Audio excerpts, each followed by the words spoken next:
Happy Sunday. Can't believe we're at the end of September, and today we're talking to Cleyvis Natera for her book, The Grand Paloma Resort. I'm so excited. Oh, she's already here. Some more people are coming in. Happy Sunday, everyone. Cleyvis, I see you. Just give me 1 second.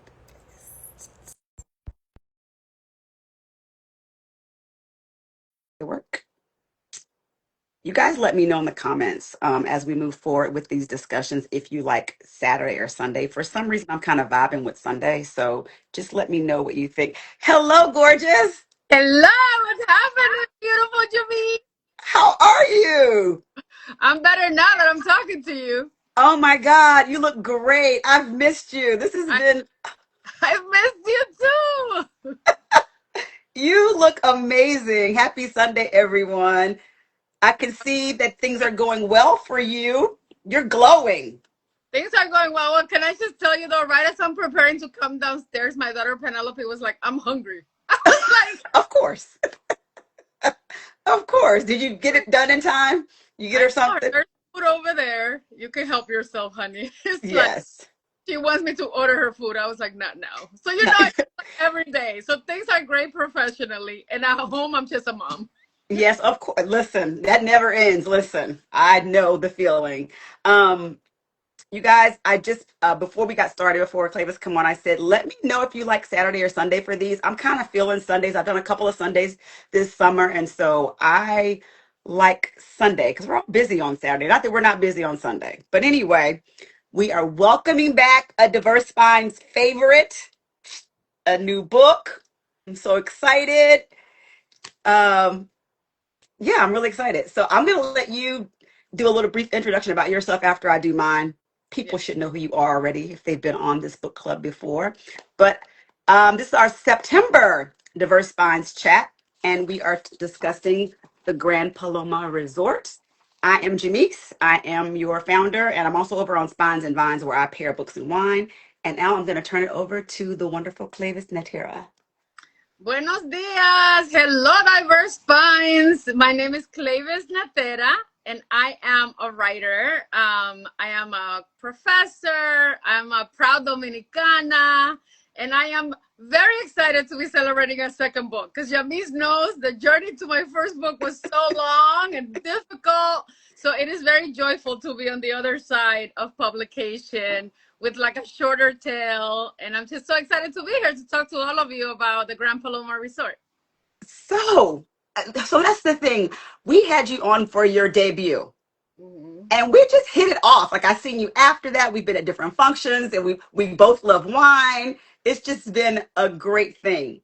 So when I saw that you had another book coming out, I'm like, you know what? I have to have her back. There's no reason I have to have her back. So tell me a little bit about what sparked the idea for your second book. And was there a particular moment when you knew that, hey, I wanted to write this novel? Yeah, so thank you so much for having me. I feel the same way about you, Jamise. Also, I just want to shout out how great you've been doing. Oh, Because, thank I you. was low key happy but hateration at you in Prague. And I was like, how many books do I need to sell to take Jamise to the Dominican Republic?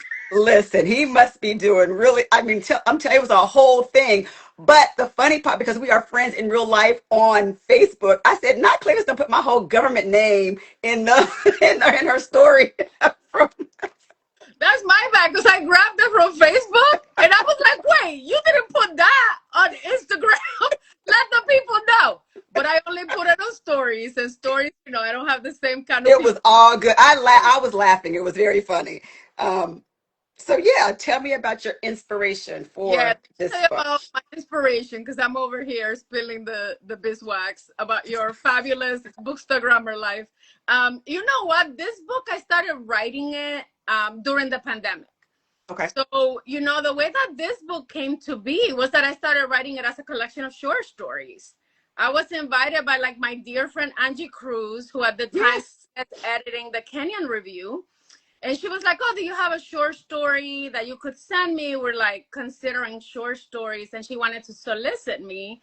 And at that point, you know, I didn't have very many publications. I had just published my first short story in Quayle a few months before that.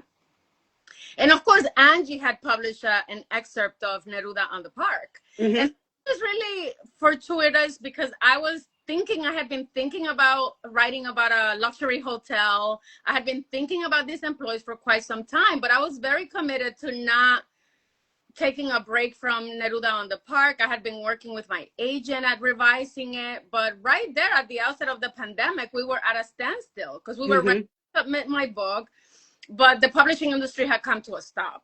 Yes. So you know what, at that point it just came, the invitation came at a perfect time because I was like, you know what, maybe this is the right time to start working on something new. So I worked on that first short story and we sent it in, and fortunately it was accepted. So that one got published in 2020. And then over the next few years, I kept writing, you know, these short stories. And like the inspiration truly was, first of all, that we were on lockdown. Yes. Thinking a lot about the Dominican Republic where I was born, and I was thinking about how amazing it would be to like write a story that took place there. I was also really intrigued by this idea of writing about displacement, which, as you know, was the theme of my first book, through gentrification. But to look at it through kind of a colonial lens, I was like, how do we think about displacement on a bigger scale, you know? And I was thinking about it like from the Caribbean and like, you know, just the legacy of colonization. So some of my thoughts were really like, talk about class that I care about, talk about gender I care about, and talk about tourism, because I have been kind of on both sides of the tourist lifestyle, you know, resident of a place where a lot of people travel to for vacation. And then also now these days I go on a lot of vacations and I get resorts. Yeah.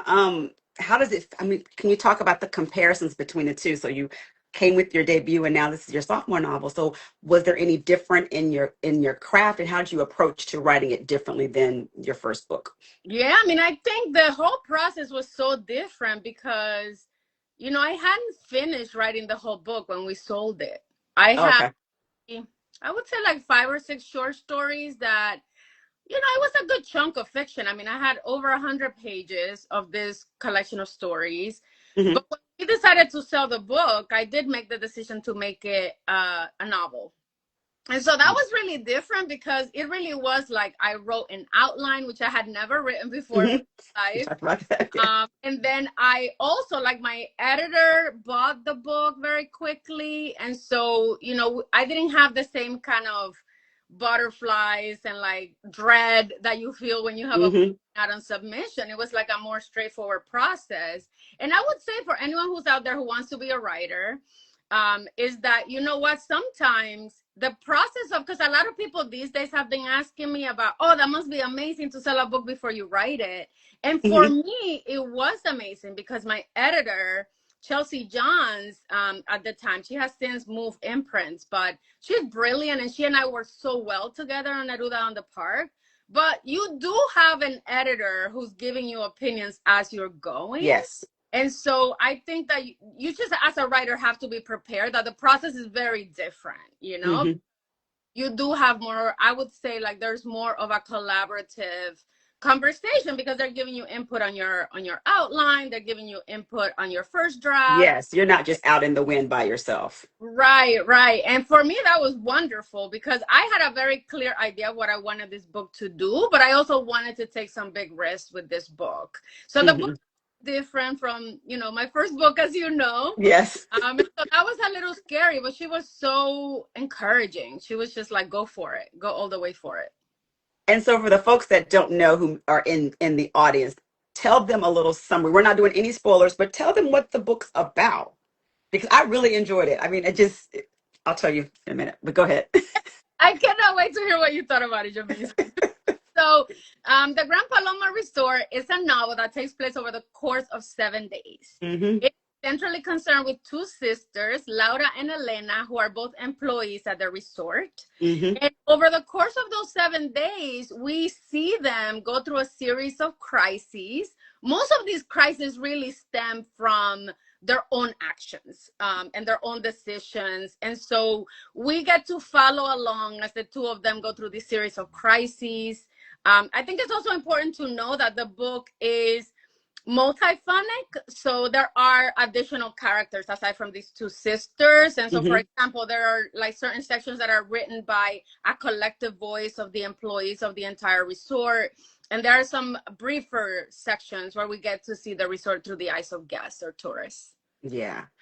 I don't know. The whole time while I was reading, I was just thinking like, wow, do we actually, I mean, I know people do, but perform this badly when they go to other people's countries and stay. I mean, because you're listening from the minds of the workers and the things that they are saying, and I'm sure these things have been said multiple times in various places. But can we talk about, the luxury of being in places in other people's country, um, to be vacationing and then not really respecting or understanding that these people they're human, they're in a work setting. Can you talk a little about that? Because I think class comes in really well throughout the book when you're describing interactions and things that are going on at this resort. Yes, I mean, so Jamise, you and I travel a lot.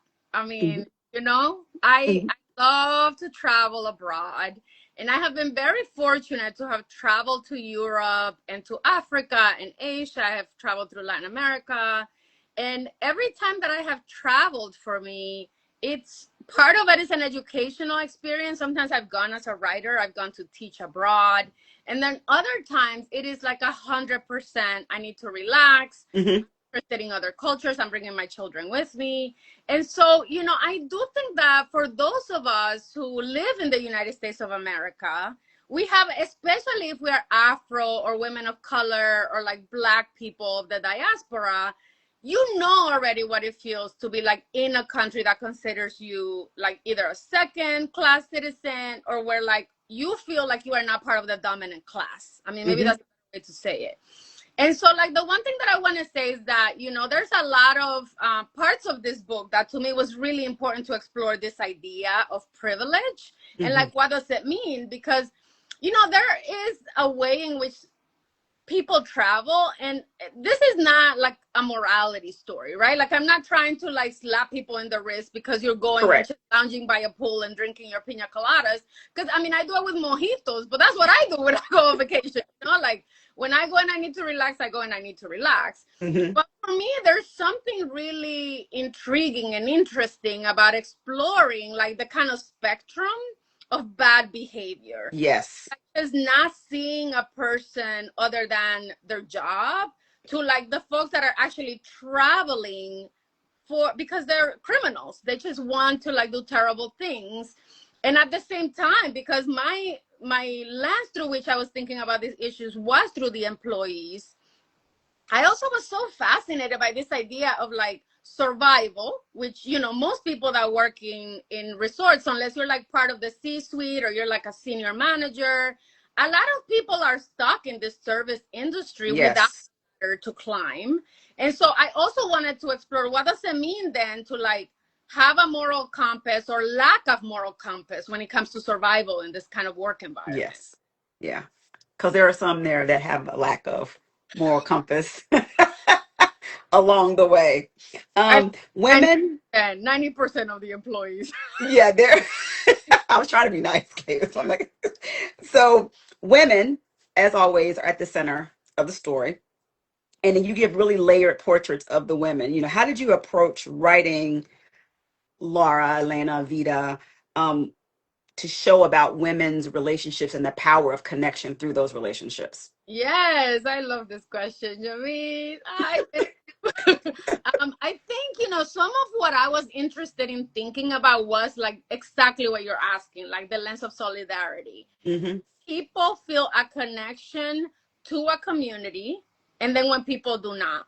So the central characters in this book, like I said before, are these two sisters, and they have polar opposite relationships to community. Yes. Laura, has largely grown up as a mother to her younger sister because they lost their mother when Laura was just a teenager. She was 14 and her little sister Elena was only 4. And their father, unfortunately, was not a reliable parent. Mm-hmm. And so Laura had to very quickly take on a mother role with this sibling. And I was really interested in thinking about that, like the ways in which for Laura, there have been times when she just felt it isn't just her parents that she feels have abandoned her to parenting her sister. She also has some very resentful feelings about her community, Pico Yeah. Diablo, which is the top of the mountain, the community that is adjacent to this luxury resort. And it's a really poor community. I took a lot of inspiration from my grandmother's mountain where I used to travel when I was a child. And I was thinking a lot about how isolated that community was. And if I put it next to a resort in this kind of fictional part of the Dominican Republic, what that might do to a young woman that already feels like she doesn't have an obligation to her community because she feels like her community has let her down. Right. And so that was kind of a source of tension for me between these two women, because Laura, because of her work and her sacrifices, has enabled her younger sister Elena to have a global education. Yes. Elena has never really suffered the deprivations her sister or her community up in the mountain has suffered. I mean, she has never been hungry. She's Mm-hmm. never suffered from and even though the quarters where the employees stay leave a lot to be desired. Let's just leave it at that. I think that the fact is that Elena, as a babysitter, more often than not, is staying in the presidential suite. Yes. So she has had this kind of life where there's been so much privilege, and that has enabled her to have this kind of solidarity with Haitian laborers. She's trying to be an activist, and she's really inspired by Audre Lorde and Nelson Mandela. She just has these mentalities that come from a Western relationship to poverty, which is really different than in the Caribbean, the way that someone that grows up working class or working poor would have to their own members of their own community. So I thought that it would be really interesting to have that be this kind of combustible relationship between these two women. Yeah, and what was very combustible. I felt like Laura was at times resentful. Mm-hmm. She stepped into this role not by choice, but I felt like she resented her at times through her actions. But it was a combustible relationship. Talk a little bit about, you mentioned it already, that Elena was the privilege, because you're right. She did spend a lot of time with the families that visit the resort that had a lot of money. Mm-hmm. So she was able to kind of be in that dynamic. You're right. That's kind of where she was the majority of the time. She wasn't in the service industry like other people at the hotel. Can you talk a bit about that? Yeah, I mean, so much of what I borrowed to build that character was from my own life, Jamise, because Oh wow. because I feel one of the things that I realized when I went away to college, as an 18-year-old was, and at that point I had been reading really voraciously during high school, but that for me really marked a departure from the way that I was perceived by my own immigrant community, right? And so being in college for me, first of all, that's when I became really close friends with I was part of a trio, and Gina was Black from Harlem, and my friend Rachel was Black from Trinidad. And through that relationship, and I was still I had a lot of very close friends that were Dominican and Latinas, but I think that because I became really close friends, they were part of my cohort when we came into Skidmore. It was the first time that I had this racial awakening where I was like, hold up, I might be Black, and I remember people, within our own group, it was oh, we're part of this Black diaspora, this global diaspora of Black people. But when I came back home, people were you are not Black, you're Dominican, right? And we're talking about 20 plus years back. Yeah. Where we didn't have all this race consciousness around Afro-Latinidad. We didn't have a lot of that consciousness about, being part of a global majority. I think a lot of people looked on me suspiciously And then also my Black friends from Harlem were like, don't say that. Like, people are going to look at you crazy if you call yourself Black, because you are not Black.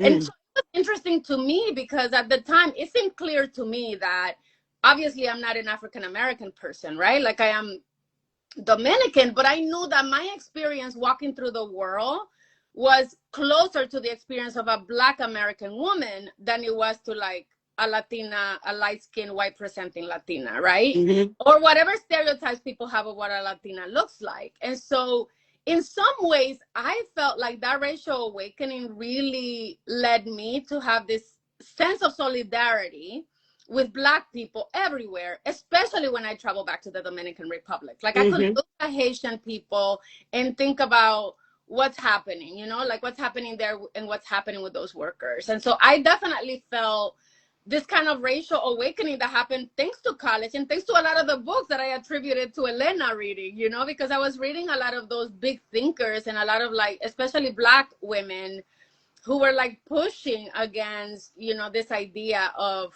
like what it takes to make real change. So I wanted to give Elena this, and shout out to I Love Books 365. I love you too.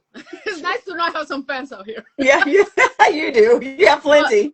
but you know, thank you, Jamise. But yeah, so I was thinking a lot about that. Like, how do I give Elena this kind of social consciousness that I do think that Laura has been so scarred by being in like survival mode her whole life. Yes, There's just like a certain level of dreaming she can't do. Like, she cannot dream of a better future for people that are like because her. she's trying to survive. She's trying to survive, and more importantly, she's trying to give her little sister a better life. And so I thought that Yes. was really interesting, that to have these two women that have largely the same upbringing, the same kind of consciousness, right? They look very similar. They're the same skin tone. So we're not talking like a big difference between the two sisters. Yeah.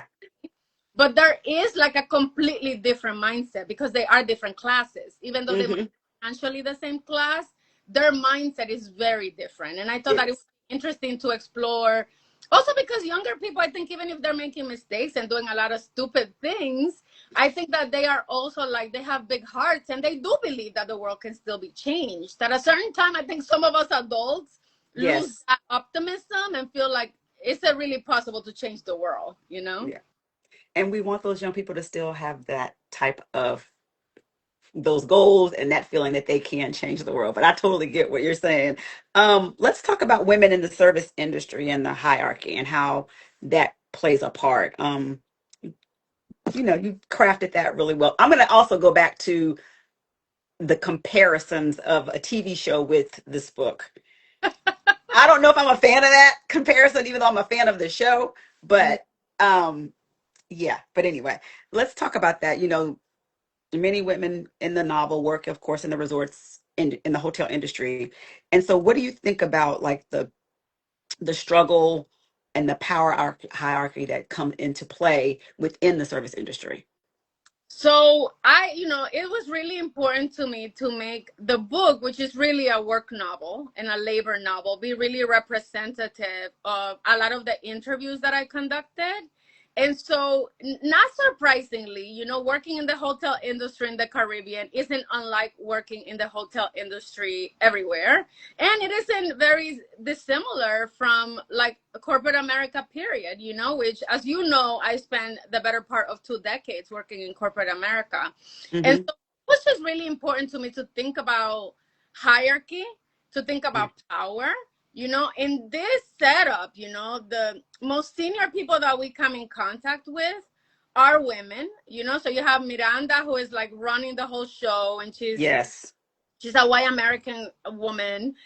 We have obviously like the majority of the vice presidents who work alongside Laura are men, and there's one other Latina who is also a vice president.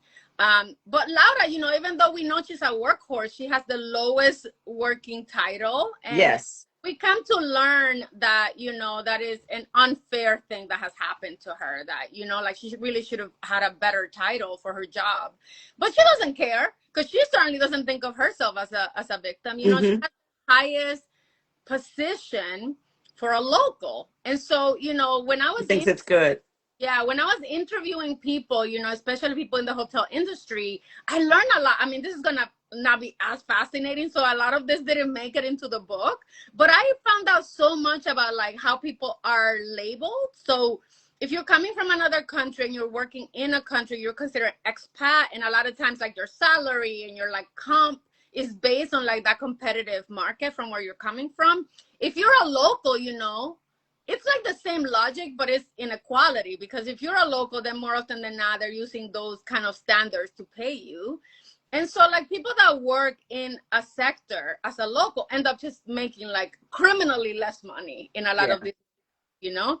And so like, yeah, I was just really fascinated by that kind of setup. And I wanted to make sure that because the book is dealing with class, that everybody that picks up this book understands that class and power are very different things. Because even though Laura is like a lower ranking manager, she's actually very powerful in this place, you know? Yes. She gets to manipulate, she gets to like do all kinds of like ill thought behaviors. Yes. She has power. And so for me, it was also important to say that even though we think about hierarchies as like this kind of simple thing where like the people on the top have the most power, that's not really true. I don't find that to be true at all.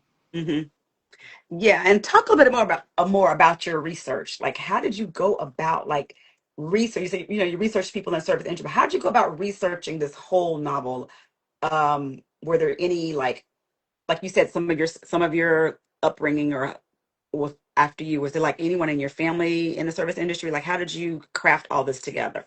Yeah, so I don't have people that work in my family in the hotel, but I do know a lot of people that work in the hotel industry. So like I have neighbors who have like family who work really high up in like Hmm. hotel in the US. And to be honest with you, like I just it wasn't because of this book. Like I've always been fascinated by people who work in service jobs. Um, Hmm. my mom worked many years as a home health aide, and she actually got terribly injured because of her job. Oh. So I think that since I was like myself a teenager, I've been really aware of like the way that work can be like a lifeline, and it can also be kind of like the most horrifying thing that happens to you, you know? And so part of what I did for this book is that, you know, and I think that because I spent so many years like traveling and being in luxury spaces where sometimes honestly, Jamise, it wasn't even research. It was me It was. me being at a bar, having a drink. Yep. And because I look the way I look, a lot of times either people thought that I was a server or a worker, or people just didn't see me. They like Yeah. I'm not there, and they would say all kinds of outrageous things. And so for me, like just spending time and listening, you know, like I tell my writing students all the time, like don't dig into your phone when you're like in a new situation. Like as a writer, it's gold to just kind of listen, Listen. pay attention. You know, I also like, especially since I sold the book in 2023, I became very focused then on like anytime that I travel. My husband and I travel to the Caribbean all the time, and I knew that however many books I write out of the Paloma Enterprise universe, I want them all to be in the Caribbean. I don't know, I might change my mind after a couple of books, but So there's more coming in the Paloma I sold Enterprise. one more. I sold one more, and I mean, I have so many ideas. I could write these books for the rest of but I definitely thought, oh, I want these books to take place in different islands. So as I was traveling, I was like just striking up conversations with bartenders, striking up conversations with service people, people that, you know, like people that are cooks or chefs, people, you know, we've stayed in different kinds of houses, you know, where like it's an Airbnb or like these Hmm. luxury kind of accommodations. And like I would just strike conversations with these folks. And so the kind of insight that I got for me was really helpful in understanding not even just like how people see it, because you see patterns, right? Like people don't make eye contact, people don't tip, Yes. you know.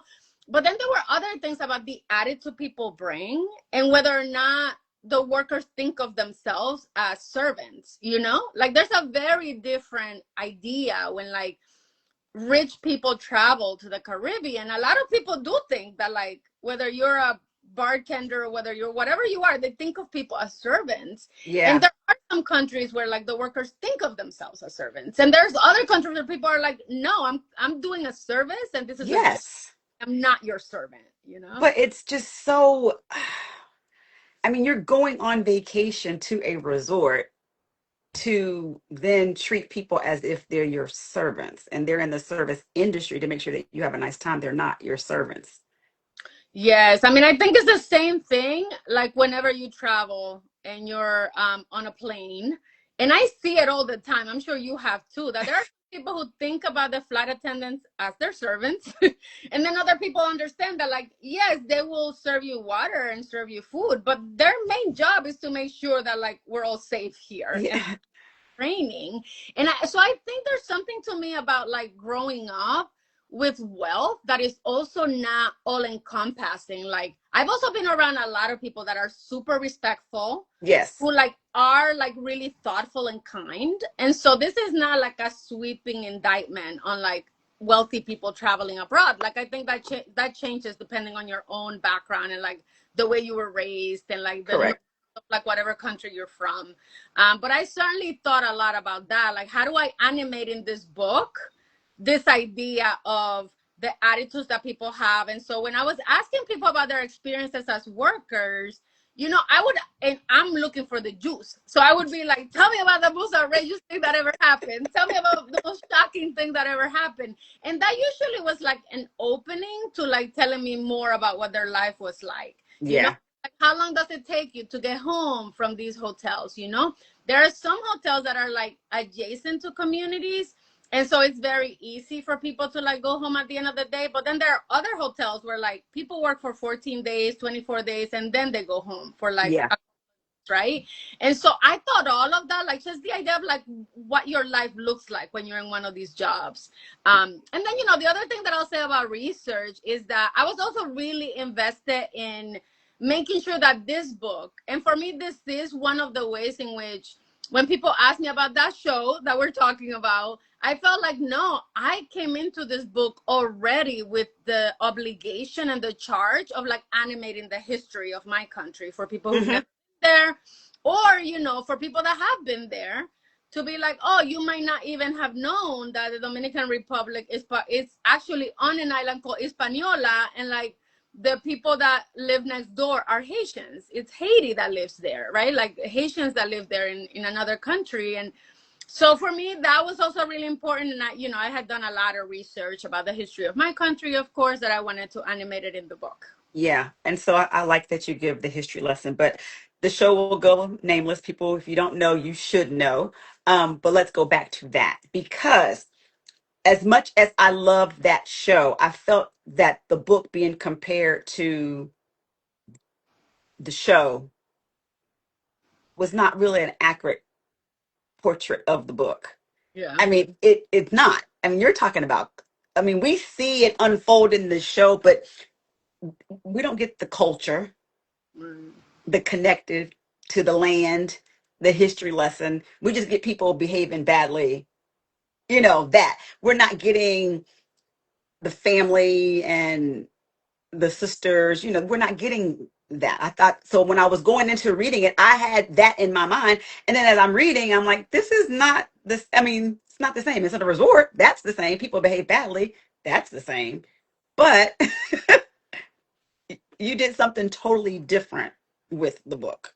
So I Thank did, you. yeah, I Thank wanted to say you. that. Yeah. I mean, I think it is kind of a shorthand way of saying this book is touching on a lot of similar themes. Yes. To be honest with you, like, you know, because I started writing this book in 2020, I was very nervous when I saw the show come on in like 2021. And I was a later adopter of the show. So I started watching the show when it had already become kind of a global phenomenon. Yeah.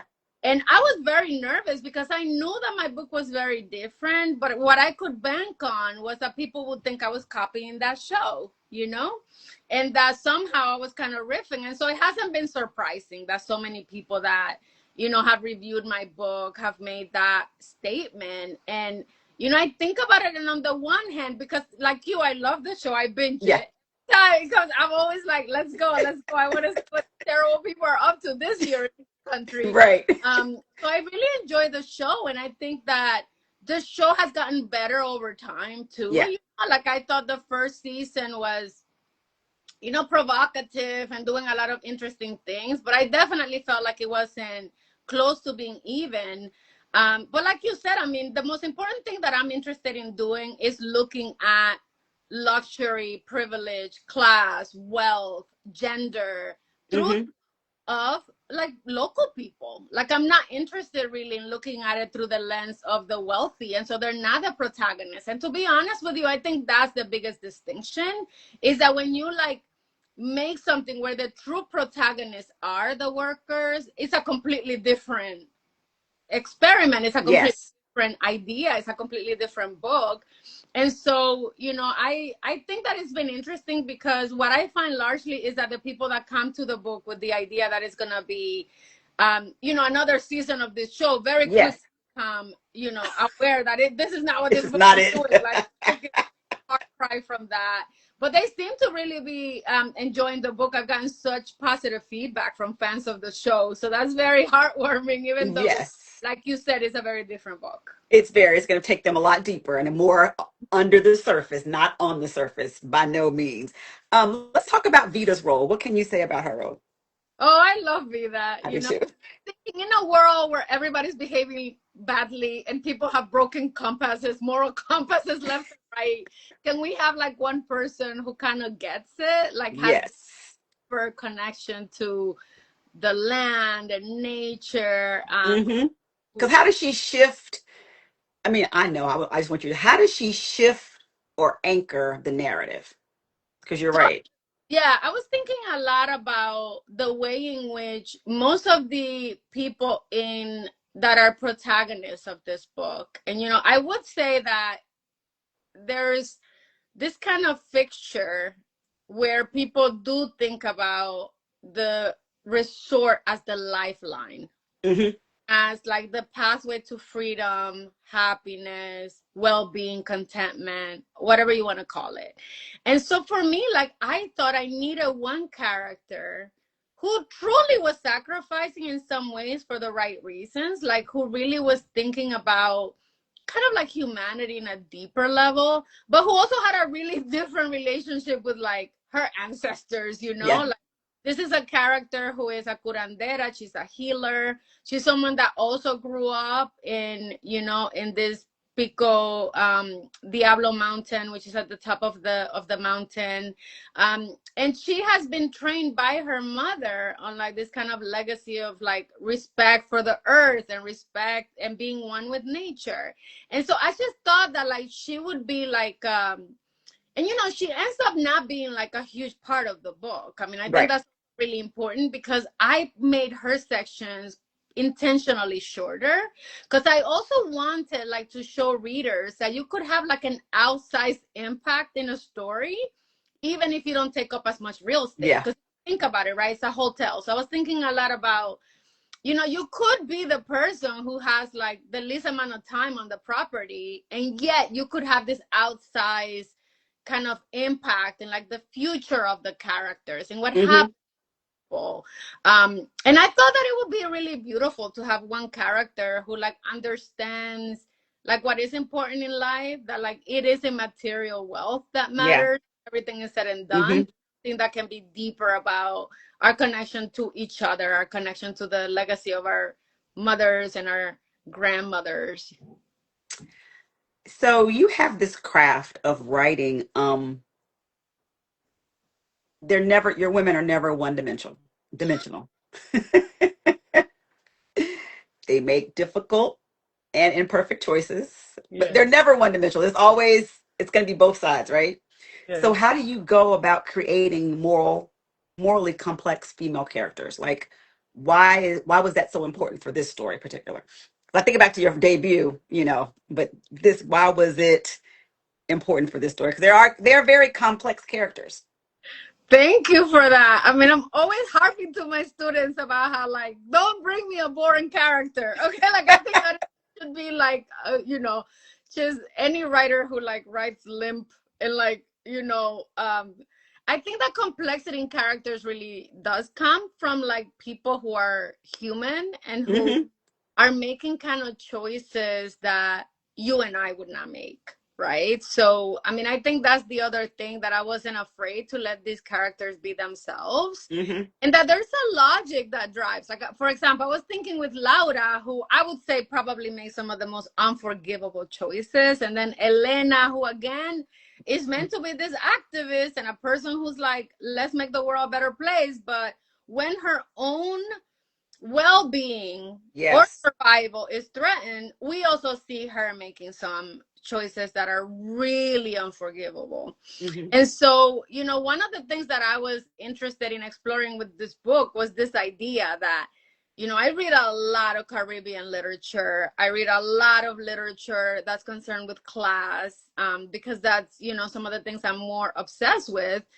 And very often we see poor people being like always taking the moral high ground. And I'm like, this isn't true. Like, there Yes. is a certain level of wealth, there's a certain level of privilege that you have to have in order to make always the moral high choice, you know, the moral Yes. correct choice.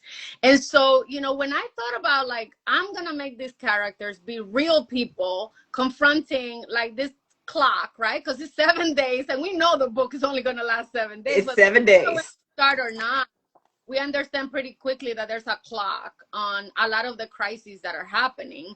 And so for me, like, I really wanted the characters to be stuck making real life choices, and that these choices would be choices you and I would not make.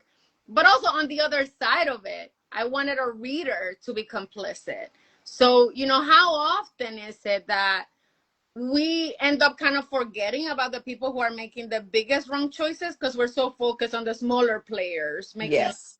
you know, not to say that, but to me that was really important to say, if you have a set of characters, many of them making bad choices, how quick are we to be unforgiving to the people who are like in situations where it's like almost impossible for them to make the right choice, you know? Yeah. Mm-hmm. Yeah. So you said that there's another book.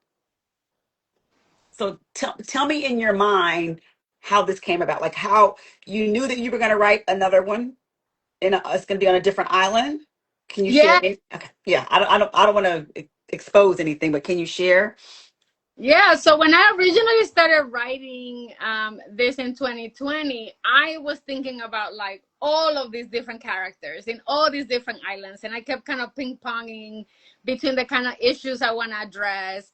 And so I knew that I wanted to start in the Dominican Republic because that's my birthplace. And I was Hmm. like, oh, and I spent, you know, obviously the most time out of all the Caribbean islands there.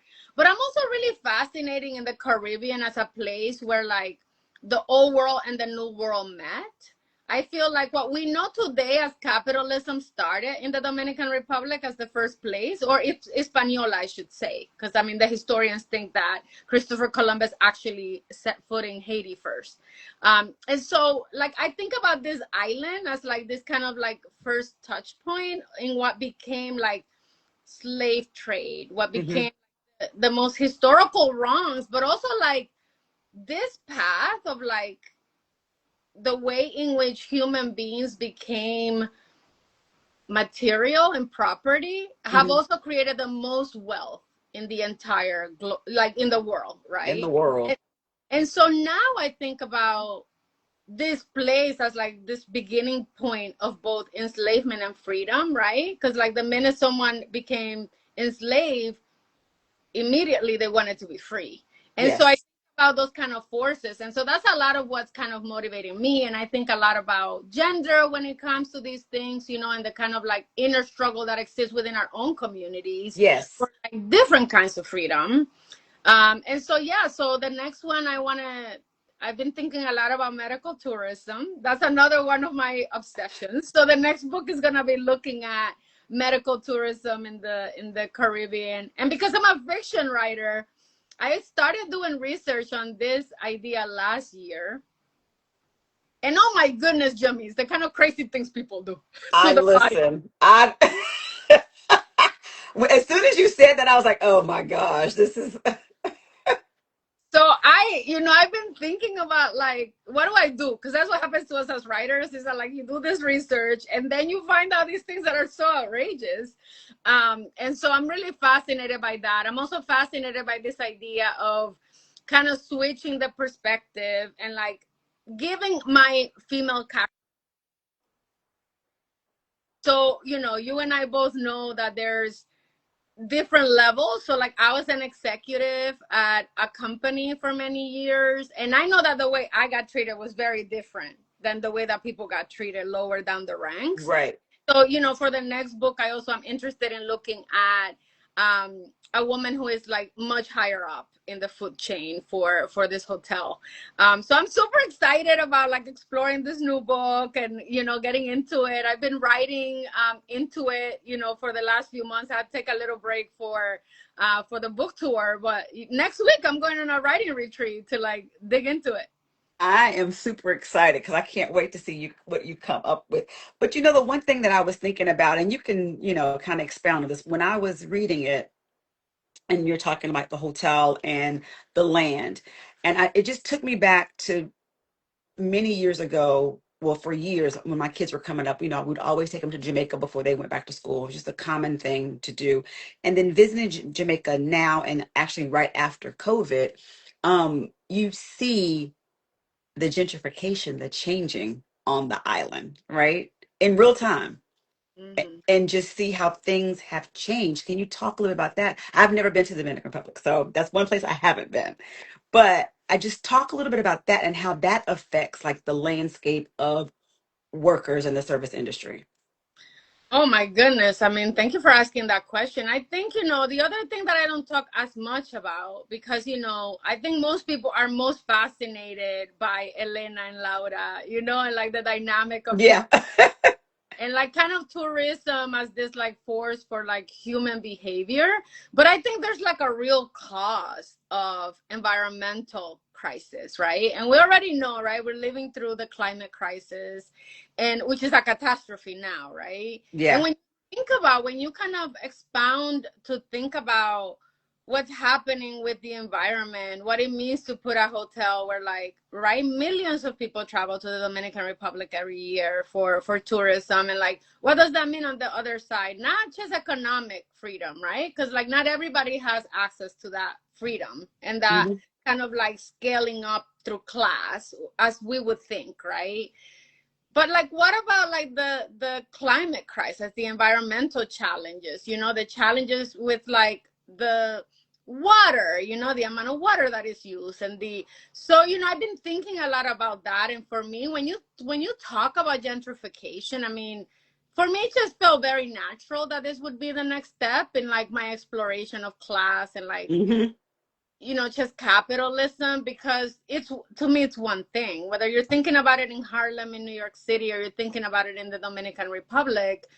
I mean, like there was an announcement that was made really recently about, like in the Dominican Republic, there's like, it's a huge island. So there's like all these famous sports people who are coming back, and like they're making these collaborations, and there's like, oh, they're like gonna spend millions and millions of dollars, to like build homes and so first you have to think about, well, who's being displaced, right? And it's Yes. either people are being displaced or we're taking an environmental hit.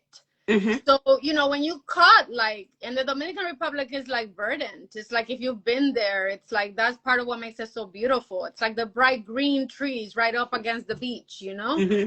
And when you knock down, like, we're talking about thousands of acres of like forest and thousands of acres, the environmental hit, it's gonna be like global, right? Because like we're making the place hotter, however Yep. you, and it's not just regional, it's not just an island. And so, I do think a lot about that, and I think about like the way in which in the Caribbean we already know that the Caribbean is seeing such an impact, right? Like there's Hmm. like this crisis with the sargassum, right? Like there's like this weed that is growing like crazy, it's killing the fish. And Yeah. so all of this is connected, and I think most of us know that. Like, we understand that there's like this kind of connection that happens to the environment. And I just want to make sure that all of us are keeping our eye on the ball, that it's one thing, right? It's like greed, Yes. it's like financial gain, it's capitalism, and that the people who benefit are usually not the people that are most affected. So Yes, if of course. Yeah. comes, right? Like, if a hurricane comes, you've like created hotels that can withstand things that like the local people who work there aren't going to be able to withstand and aren't going to be able to recover in the same way, because the hotels can also just pick up and go, and like Yes. who are from there can just pick up and go, right? Yeah. Oh my gosh, it's always so refreshing to talk to you. I've been waiting like all summer long. Tell me before I let you go what you're reading. I always ask, what are you reading? What or something that you've loved recently? Well, you and I both read voraciously, so I want to know too from you, like, about what's been great. I read Layla Motley's The Girls Who Grew Big Yeah. over the summer, and Layla is my friend, and so I Hmm. cannot wait to get my hands on this book, and it is wonderful. I love that book. Have you read it yet? I have not. It's sitting right there. Right. It's looking at you, calling your name. You have to read it. I It's have to read that. wonderful. I read very recently Kiara Alegria Hughes. Read her debut book is called The White Hot, and Okay. that's coming out. I think it's coming out in September. No, no, no. It must be October or November. But it's a tiny little slender book, The White Hot, and that one Why is not? Okay. about a young mother who, makes the decision to leave her daughter. And it's just, oh my goodness, it's just such a like heartrending, powerful story about motherhood and about Oh, okay. how it takes place in Philadelphia.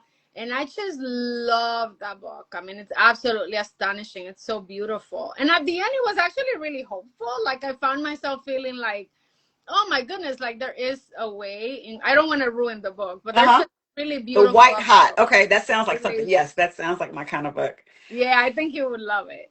What did I read? I read We Don't Talk About Carol. Ooh, what did you think about that? I haven't read that one. Yeah, it's good. In fact, she's that's the book for our diverse mind. It's really good. Next month, it's good. Missing Black girls in North Carolina, Mm. and so that's in this I think in the 60s.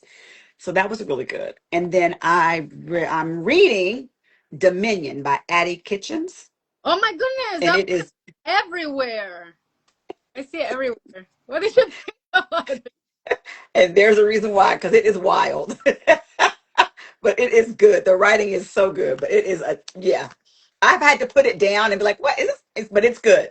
It's good. Okay, It well, is I good. have to say though, like, it's interesting because my agent, PJ Mark, is Addie's agent. Uh-huh. And so I started hearing about the book, a few months before it came out, because I follow him on social media.